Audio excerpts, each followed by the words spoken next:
मेरी जीजियों, 7 दुर्वा। कितनी दुर्वा? दुर्वा देखिए ना सबने, क्या बोलते? दुर्वा की दूब है, धुली है। तुम समझ गए ना? हाँ बस ठीक है। हमारे उधर दुर्वा कहते हैं, वो घास जैसा लगता है ना दुर्वा। आप लोग छत्तीसगढ़ी भाषा में जो भी बोलते हैं, दुल्ली और फूली, जो भी आप बोलते हो वह 7 दुर्वा। और उस 7 दुर्वा को जो ये समझ लेना जरा, जिसका आधा सिर दुखता हो, पूरा सिर दुखता हो, नेत्र में भुकुटियां दुखती हो, सुबह से लेकर रात तक घबराहट उत्पन्न होती हो, बेचैनी होती हो और बहुत ज़्यादा तकलीफ में चक्कर जैसा बना रहता है, उसके लिए यक्षेश्वर महादेव की आराधना का स्मरण करेगा। ये शिवलिंग है, जलाधारी है, यहाँ से पानी बहता है। 7 दुर्वा 7 स्थानों पर जलाधारी पर रख दीजिए। 7 स्थानों, 7 ही स्थान पर जल चढ़ाना प्रारंभ करो। जो 1 लोटा जल आप लेकर गए हो, 7 स्थान पर चढ़ाइए। उसके बाद में बचा हुआ जल शिवलिंग पर चढ़ा दीजिए। यक्षेश्वर महादेव का नाम लेकर एक एक दुर्वा को उठाकर रख लीजिए। यक्षेश्वर महादेव का नाम लेकर वो दुर्वा वापिस लेकर आ जाओ। 7 दिन तक सुबह सुबह बिना कुछ खाए उस एक एक दुर्वा को यक्षेश्वर महादेव का नाम लेकर चबा चबा कर खाना प्रारंभ करो। 7 दिन तो जाने दो, 2 दिन के अंदर ही जिसका भी सुबह से लेकर रात तक सिर में दर्द रहता है, वो धीरे धीरे धीरे धीरे बंद होना प्रारंभ हो जाएगा और शरीर में जो भी तकलीफें हैं वो रोग धीरे धीरे समाप्त होगा। यक्षेश्वर महादेव, यक्षेश्वर महादेव। कौन से महादेव हैं? जम के बोलो जरा, जम के। यक्षेश्वर महादेव। 7 दुर्वा शिव को समर्पित कर कर। शिव कथा कहती है, घर में अगर किसी को ज़्यादा रोग सता रहा है, बीमारी बहुत ज़्यादा हो गई है, वायरस ज़्यादा लग गया है, वेंटिलेटर पर पड़ा है, तो एक प्रयास करना, समी का फूल, समी की पत्ती में, समी का वृक्ष में फूल लगता है, उस फूल को लाकर भगवान नीलकंठेश्वर महादेव के नाम से शंकर जी को चढ़ा दो और शंकर जी का नाम लेकर थोड़ा सा जल, जो व्यक्ति बीमार है, शिव पर चढ़ा हुआ जल नीलकंठेश्वर महादेव के नाम से उसके शरीर पर कहीं लगाओ। उससे उसको स्वस्थ होने में देरी नहीं लगेगी, वो स्वस्थ हो। शमी की जो पत्ती होती है,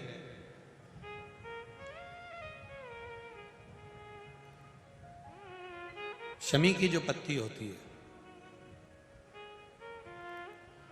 एक पत्ती में जितनी पत्तियां लगी होती हैं और एक पत्ती के अंदर, जरा ध्यान देंगे, जैसे इस पत्ती में ढेर सारी पत्तियां लगी हुई है, उस पत्ती में से भी एक पत्ती तोड़ोगे और एक पत्ती तोड़ने पर उस पत्ती को भी अगर गिनोगे तो उसमें बहुत सारी पत्तियां होती हैं।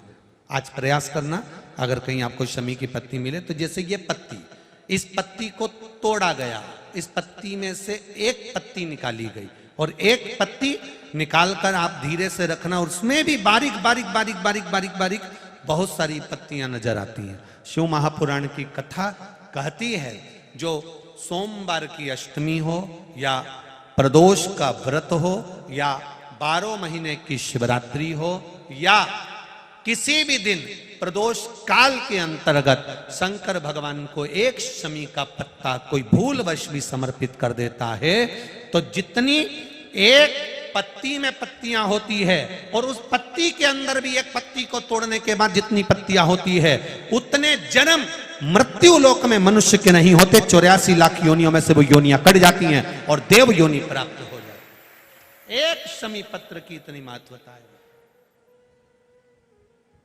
एक शमी पत्र। एक प्रसंग है, पहले कभी स्मरण में नहीं आया पर आज स्मरण में आया है, नगपुरा में, तो बड़े सावधानी से सुनिएगा। एक बार मां आद्य शक्ति पार्वती अपनी सखी गजमुखी के पास गए। क्या नाम था उनकी सहेली का? गजमुखी। जम के बोलो, गजमुखी। उनकी सखी गजमुखी के पास गए। ध्यान देना थोड़ा सा। एक शिवजी के गण नंदी और एक पार्वती जी की सहेली गजमुखी। कहते हैं शंकर भगवान के गण नंदी इतने सुंदर थे, इतने सुंदर थे कि उनको देखकर अप्सराएं भी उनकी ओर आसक्त हो जाती थी। इतने सुंदर, इतने सुंदर। तब बाबा देवादिदेव महादेव की आराधना में नंदी लग गए। शिवजी ने कहा वर मांगो तुमको क्या चाहिए? तो कहा कि मेरा मुख बदल दो, मुझे ये मनुष्य का चेहरा नहीं चाहिए। क्यों? अगर ये चेहरा रहेगा तो लोग मेरी ओर आसक्त होंगे और मैं आपकी भक्ति नहीं छोड़ना चाहता, इसलिए मुझे ये चेहरा हटाकर आप नंदी का चेहरा लगा दीजिए और मुझे आपका शिष्य बना दीजिए। दूसरे नंबर पर है माता पार्वती जी की सहेली गजमुखी।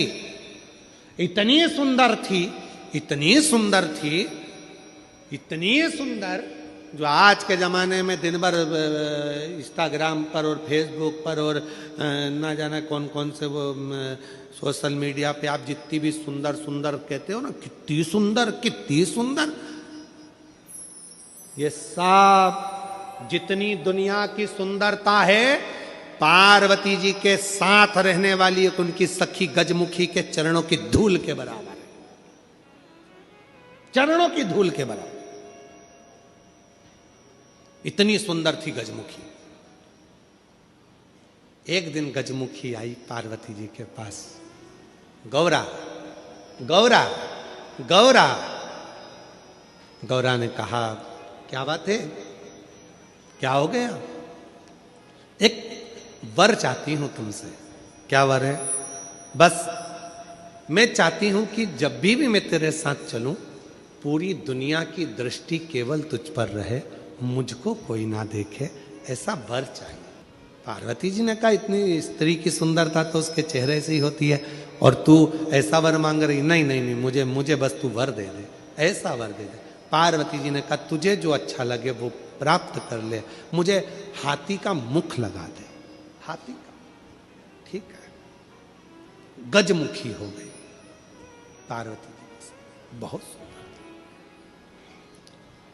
अब एक बार गजमुखी ने नंदी से संवाद कर लिया। बहुत सुंदर प्रसंग है, थोड़ा ध्यान देना।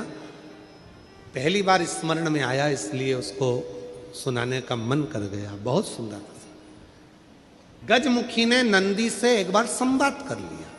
दोनों की खींचातानी होने लगी। नंदी कहने लगे भोलेनाथ जी के भार को मैं अपने कंधे पर लेकर चलता हूं, मेरी पीठ पर शिव और शक्ति दोनों विराजमान होते हैं, मैं उन दोनों को भ्रमण कराते रहता हूं। देखा मुझ में बल, मैं शिव और शक्ति को अपनी पीठ पर बिठाकर घुमाता रहता हूं। गजमुखी सुनती रही, सुनती रही। गजमुखी ने कहा रे नंदी, ये तेरा भ्रम है कि तू शिव को उठाकर लेकर जा रहा। ये तेरा भ्रम है कि शंकर भगवान तेरी पीठ पर बैठकर जा रहे हैं। शंकर भगवान को लंका का राजा रावण भी ले जाना चाहता था, पर भगवान शंकर ने अपने अंगूठे को, मात्र पांव के अंगूठे के नख को इतना सा दबाया था और रावण ने पूरा बल लगा दिया था तो नहीं उठा पाया था। जरा सोच नंदी, वो तो शंकर भगवान की कृपा है तुझ पर, इसलिए शिव जब तुझ पर बैठते हैं हल्के हो जाते हैं, इसलिए तेरे साथ चले जाते हैं। पर नंदी मानने को तैयार नहीं। जब नंदी नहीं माना तब गजमुखी ने कहा कि नंदी मेरी बात मान ले। नंदी कहते नहीं नहीं, अगर तुम कहती हो कि शिव हल्के हो जाते हैं भक्त के लिए, तो तुम ऐसा कुछ कर कर बता दो कि शंकर भगवान तुम्हारे कहने पर बैठ जाए। ठीक है, आज गजमुखी पार्वती जी की आज्ञा लेकर तप साधना में बैठ गई। शिव जी प्रसन्न हो गए। क्या बात है गजमुखी, क्या चाहती हो? इतने दिनों से तुम तप साधना कर रही हो पार्वती की, आज मेरी तप साधना? क्या हुआ? बोलो गजमुखी, क्या चाहती हो? गजमुखी ने एक बेलपत्र का पत्ता दिया और बाबा भोलेनाथ जी से कहा, बाबा मेरा निवेदन है, इस पत्ते को मैं हवा में उड़ाऊंगी, आप उस पत्ते पर क्या बैठ जाओगे? शंकर भगवान बोलने लगे, अकेला बैठूं या पार्वती को भी बैठाऊं? गजमुखी बोली, इतने से पत्ते पर पार्वती भी बैठ जाएगी? शिव जी बोले, पार्वती को बिठाऊं, साथ में गणेश जी को भी बिठाऊं कि रिद्धि सिद्धि को भी बिठाऊं? गजमुखी ने कहा, इतने से पत्ते पर गणेश रिद्धि सिद्धि बैठ जाए। शिव जी बोले कि कार्तिकेय को भी बिठा लूं कि अशोक सुंदरी को भी बिठा लूं कि जया विशारा सामरी बारी दौतली देव सबको बिठा लूं?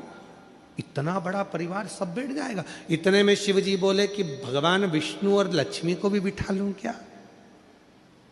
कहा विष्णु लक्ष्मी, तू कहे तो ब्रह्मा ब्रह्माणी को, ब्रह्मा ब्रह्माणी, इंद्र इंद्राणी, 33 कोटि देवता इस पत्ते पर बिठा देता हूं, बोल गजमुखी।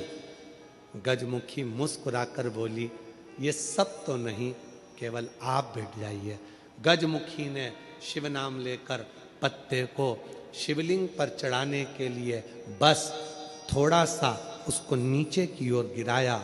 उतनी देर में उस पत्ते के अधर पर मेरा शंकर आकर विराजमान हो गया। मेरा शिव, मेरा शिव उस पत्ते पर आकर विराजमान। आवाज लगाई, नंदी जल्दी आओ। तुम कहते थे मुझ में बल है, मैं शिव को पीठ पर बिठाता हूं। तुमसे ज्यादा बल एक बेलपत्री के पत्ते में है, जो पूरे 33 कोटि देवता को एक पत्ते पर बिठा सकता है। एक बेलपत्र के पत्र में वो बल होता है, एक बेलपत्र के पत्ते में वो बल होता है, पूरे ब्रह्मांड को वो अपने में समेटे रहता है। तब भगवान शिव ने प्रसन्न होकर कहा, सुनो गजमुखी, आज मैं प्रसन्न हुआ, तुम्हें वर देता हूं। जब भी पृथ्वी पर मृत्युलोक में कोई पार्थिव शिवलिंग का पूजन करेगा और पार्थिव मिट्टी का जब कोई शिवलिंग बनाएगा, उस शिवलिंग को केवल थाली पर, पाटे पर या लक्कड़ पर नहीं, मेरा बेलपत्र रखकर जब उस पर कोई शिवलिंग का निर्माण करेगा, जो कामना वो चाहेगा उसकी कामना शिव उसी क्षण पूरा कर देगा, उसी क्षण पूरा। आप में से कितने लोग हैं जो पार्थिव लिंग का निर्माण करते हैं? हाथ उठाओ। करते हो सब? वैसे नहीं करते होगे तो सावन में अपन लोग सब मिलके ही करते। काय में बनाते हो? पात्र में। पात्र के अंदर जब शिवलिंग का निर्माण करते हो तो सबसे पहले नीचे एक बेलपत्र रखा, रखते हो? जम के तो बोलो, रखते हो ना? बहुत जरूरी है एक बेलपत्र। क्यों? कहते हैं जब हमने शिवलिंग बना लिया, पूजन चालू कर दी, पानी डालना प्रारंभ करा, ये तो मिट्टी है, धीरे धीरे पानी चढ़ते चढ़ते गलने लगती है। जब मिट्टी गलने लगती है, शिवलिंग थोड़ा थोड़ा थोड़ा थोड़ा खंडित होने लगता है। मन में आता है कि हमने शिव जी की पूजन करी, शिवलिंग मिट्टी का था, गल रहा है। शहद चढ़ाने से, दूध चढ़ाने से, जल चढ़ाने से, अभिषेक करने से मिट्टी गलने लगी है, शिवलिंग खंडित होने लगा है। शिव महापुराण की कथा कहती है, पार्थिव लिंग को, मिट्टी के शिवलिंग को जब हम बेलपत्र के ऊपर निर्माण करते हैं, पार्थिव शिवलिंग बनाकर पूजन करते हैं, तो वो मिट्टी का शिवलिंग अगर गल भी जाए, टूट भी जाए, पानी में बह भी जाए, तो याद रखना वो कभी खंडित नहीं माना जाता, वो अखंड ही माना जाता।